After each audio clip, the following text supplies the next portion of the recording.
Aorus Watch for Men, must buy. Bakit? Panoorin mo tong video to. So ito nga pala yung kanyang pin pambawas ng ating bracelet. Ito naman yung ating napakalupit at napakagandang relo. So yan nga pala yung kanyang lock. At ito nga palang relon to ay sobrang sulit, legit at siguradong matibay. So ito yung una nating challenge sa ating relo. Ilulublob natin siya muna sa tubig. So yan, makitang kita hindi siya pinapasok ng tubig kasi wala siyang moist or bubble sa loob. At check natin, ayan, wala pong kabakas-bakas. At talaga naman legit na siya ay waterproof. So syempre, another test tayo ulit. So ayan, nilagyan ko ng tubig ulit ang ating watch at ilalagay naman natin yan sa loob ng ref.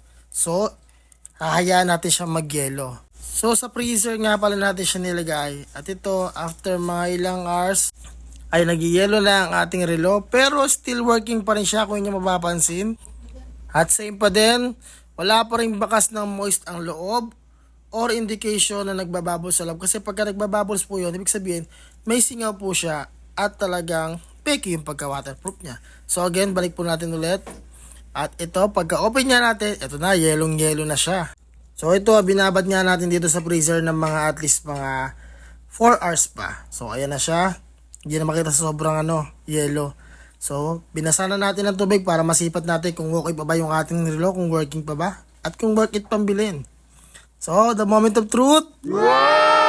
Yan, still working pa rin ang ating relo at talaga naman napakatibay. Sobrang sulit ng relong to.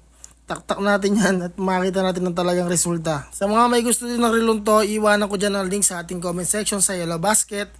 Sulit na sulit to, napakamura, matibay at talagang waterproof. At higit sa lahat, tested na tested pa.